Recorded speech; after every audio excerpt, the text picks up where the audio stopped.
Welcome to Start to Finish Motherhood, a podcast for those thinking or already single mothers by choice, just looking for practical advice for navigating life's relationships. When you decide to have children on your own, it doesn't mean that you're completely alone.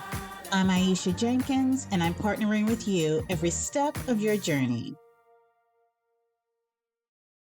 Oh, this was a fun episode. This was the dating episode.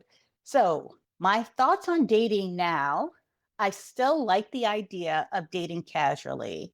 And I am still not fully out there in the dating pool because things are really weird with society right now. And male female dynamics are quite toxic from what I'm seeing across social media. Internet dating is out completely because there is nothing but bottom dwellers still left on the dating sites. So right now, I'm preferring to meet people in the dating pool while I'm outside doing the things that I love.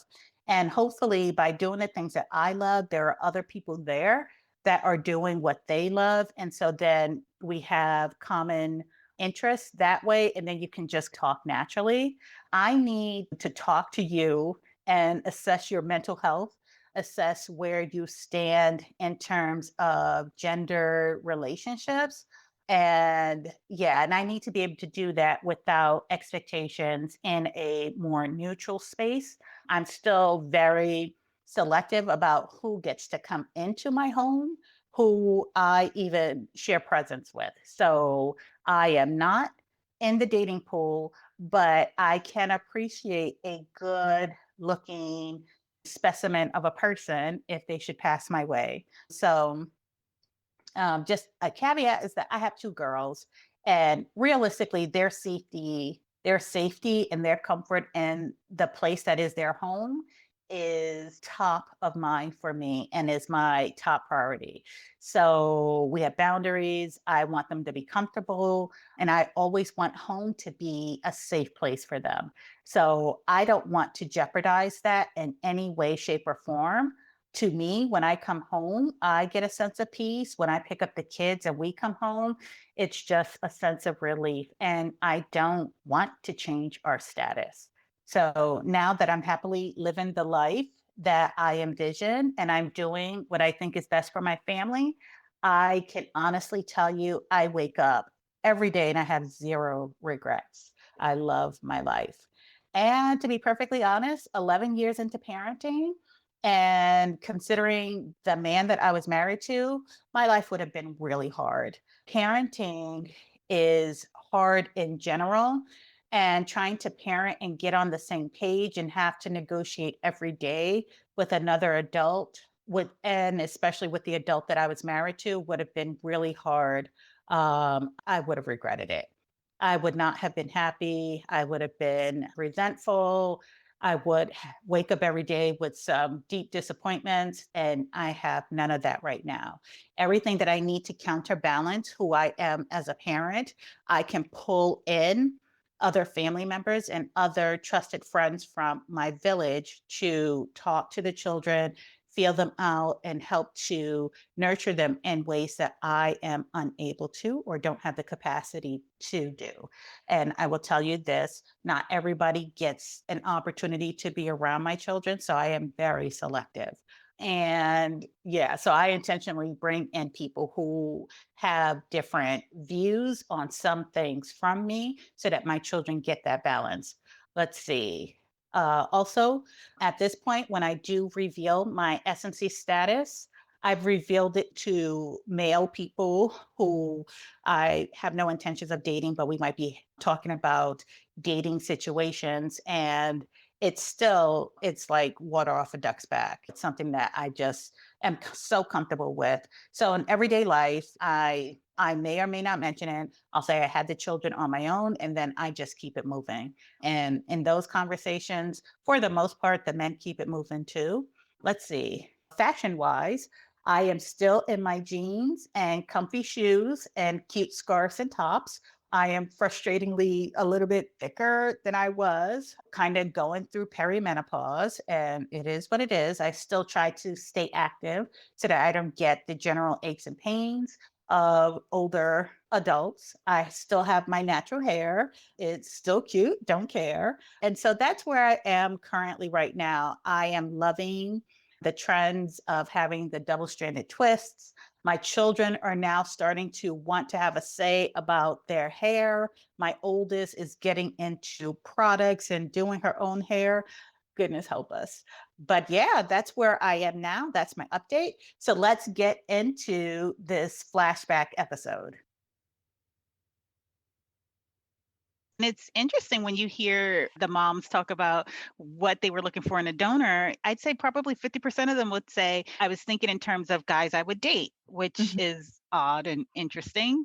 My thoughts on this had evolved from my first child on through my second child. In the beginning, I actually thought I wanted to date to create a family unit. But as I progressed into parenting my daughter, and trying for the second, I realized that I did not want to do that, right? I realized that I wanted to date for me and not necessarily for a husband or a father figure. I just really wanted to compartmentalize the dating. So for me, what I'm looking for now is a strong person who is self aware, who is settled and just a solid human being. That's a good person. But in terms of that dating to move in, to get married, and so on, I am not on a particular timeline.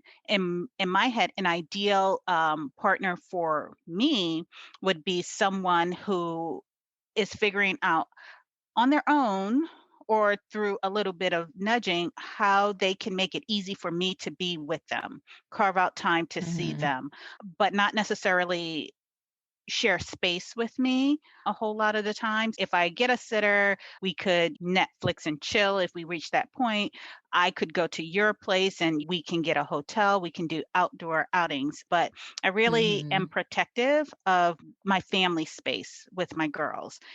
And so that's where I've evolved to at this point. For someone to make it easy for me, they have to be really self aware to say, okay, am I adding more burden to her plate with everything that she's juggling outside of the kids? Am I adding more to that work or am I making it easier? I think that's where the self aware part comes in. And when I was younger, I did date men who had children and men who didn't have children. And there is a difference in terms of being self aware, knowing that you're not always top of mind for those who have kids. The first thing that I think about every morning is, are my girls safe? Right. And then anything else comes after that. So you're not necessarily going to be number one or number two, but also realizing that there are things that a single mom is navigating along with trying to date you, the financial aspects, the work aspects as well. So when I think in terms of, okay, getting married, do I take their last name? Do they take my last name? What happens to my girls' last names in all of this, right? So that would be things that you consider as you're dating. I actually was Mhm. dating a guy who was like, are you going to put me beneficiary on your life insurance policy? But also, as you progress in a serious monogamous relationship with someone that you're looking to partner with, those things need to be discussed because as an SMC mom, we are setting up college funds. We are making sure that our beneficiaries are in order because I am one line of failure for these girls. And so it's my job to make sure that they get off on the right foot in life. And let's not even Mhm. talk about blending families, right? I think as an older established SMC, the hairs go up on the back of my neck when I hear the younger thinking SMCs as the moms who are actively trying, just because I am very big on boundaries, and I'm not sure how you walk that line between trying to conceive and knowing that you want to have a baby and you're tracking everything, and then you go and you have this guy that you're dating and you've got feelings for, and then out pops a condom, and it's just like, damn, all that free, and now you. If you're using a sperm bank, you also know the cost of all that free sperm. You're playing with fire and it does get murky because if you're dating a guy and the guy catches feelings and he's like, wait for me, let's see where this goes. If we're not already there where you're like, let's put a ring on it and let's run down this aisle after we trying to conceive fertility space, time is of essence. And so, no, I'm not going to wait for you. And sisters, if you're out there, don't wait because people are fickle. And so for me, I was dating while I was trying to conceive my second. It went from 1 year to 2 years into 3 years. So I was dating and it did become awkward at times because you're not feeling your best, right? And then if you've had a pretty rocky road trying to conceive, you probably had a couple of miscarriages, which I did while I was seeing this guy, and having to talk through that with someone who you just want to look at as a piece of meat, right? Just have you're just one purpose, but then you want that support because then you have to explain, well, yeah, we can't get down for the next couple of weeks or and why and things like that. And then also when you're trying to conceive, you're taking all of these medications where they go just different parts of your bodies and your belly, but then also there are progesterone suppositories that you might be using into, Like, they go into your body and then they drip out, they right? ooze out. And so then you have to have that conversation about what is this? I didn't start with my friends until I got pretty far in and I really needed a diversion to get back into myself. But for anyone who is fairly young and you can expect it to be not the hardest path, draw that boundary because you won't get sucked into the emotions of it. Really focus on, because there's a lot of detail that's involved, lots of tracking, lots of appointments, and you're probably going to need that energy. So I would just always recommend to keep it separate. And then also on the back end, what if you are successful? I didn't want anyone to have any idea that they have a claim on my pregnancy, and that would cloud the experience. Then as far as a partner, I prefer compartmentalization. And I always thought that if I would start dating, I would not have the man meet my children until a hard kind of time frame. After dating casually, I find it's hard to keep that as a hard line because they come to pick you up and you're just like, hey, give me a second. I've got to situate the kids, and they meet the kids or the kids meet them. The one person I was seeing, my daughter would be like, where did he go? And I'm just like, oh, he left. It's the end of the date, or they dropped me off or what have you.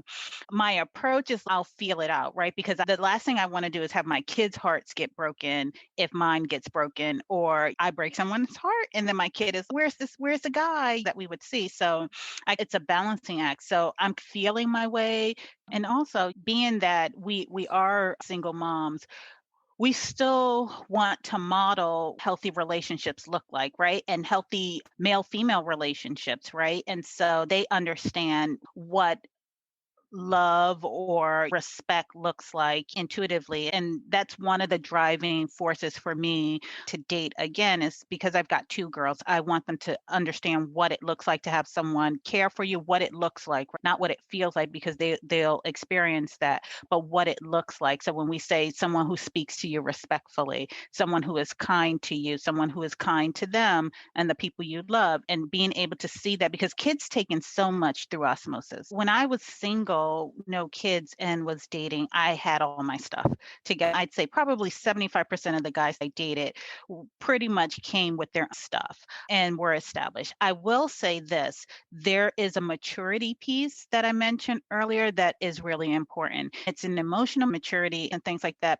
Because I think that there are journeys that you go on that help to reinforce that maturity, changing careers, starting a business, navigating home ownership, and all of that stuff. But also that self-awareness piece comes with maturity. Like, you have to know who you are and where you are, because when I tell you, no, I got this because I'm trying to do something for my girls, but I need you to do this particular specific thing, I need not to be offended by that, to understand that I am mature enough to ask for what I need, as well as tell you what I need in great detail. And there will be times where I'm like, yeah, I don't care how you do it. I just need you to do XYZ, like anything that comes up with my car. I don't care how you do it. Just take it, get it fixed, get it clean. They threw up on the car seat. Please handle that and be okay doing that, because I will tell you, the humbling part of being an SMC for me is that I absolutely realize that there are days where I will cry on your shoulder, and the days that I will say, hey, I really need you to handle this for me. Come through for me on this and make it worth your while. Yeah. And I will say that for any man in our listening audience, if you want to date an SMC, ask about their kids, right? Because that's important to us. So clue into what's important to us. Tell her she's beautiful, even when she's a Oh, mess, yeah. and be specific about what it is. Even though you've got that oatmeal in your hair, the way your eyes just shine, ask about my kids. Bring a bottle of wine, bring flowers. Mm. If you come to my house and I have kids, bring a piece of candy. Ask about my kids. You don't have to ask in great detail. Just recognize that I have them. They're here exactly. and say, yeah, so how are the girls? And blah, blah, blah. And then we move on. Okay, so I do have two things, some of the tips and tricks of the trade as a single mom looking to date. All right, so I actually dated a guy, and this was around the time where my daughter was 5 months, and I was just like, yeah, blah, blah, blah. Oh, she might have wet herself. And he said, why don't you take her nose and just rub it in the pee? I said, excuse me? She's not a puppy. That's how you potty Did he train have? puppies. When do you disclose or single mother by choice? And that's another one. I go by gut, what feels right at the time. And the responses are quite interesting and can reveal a bit. Like you'll get some people that just roll with it. And then you just go forward or what have you. So my approach is if it comes up, mainly because some of the guys would be like, they've got kids. So I haven't really 100% had it come up, but it does come up probably within the first 3 to 4 conversations where it's just like, yeah, tell me more about your situation. And then when you say you use a donor, people are like, oh, is it really a donor or is it a baby daddy that you're just calling the donor, which is a whole other ball game. So I have had that happen. So I want to date. And so then I am strategic about how I structure my day-to-day life. I try to be in bigger places that would allow me exposure to people because I don't think online dating is for me. I think I'm going to have to organically meet someone in my day-to-day running around. So when I'm navigating the world, I try to look sporty cute, like easy clothes that fit well. I've got my favorite lip gloss. I'll put on a bit of foundation, try to make sure that my hair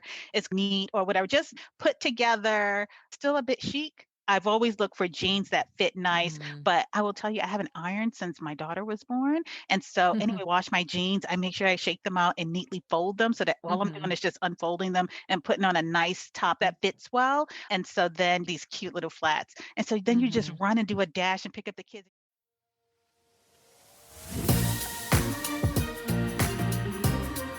Thanks for listening to Start to Finish Motherhood with Aisha. If you want to keep the conversation going, follow Start to Finish Motherhood on Instagram or email me at aisha@starttofinishmotherhood.com. If you love this episode, please share it with anyone who's thinking of becoming a single mother by choice, anyone who's already parenting as a single mother by choice and just looking for advice on navigating it all, or a friend or family member who's looking to support someone else's single mother by choice journey.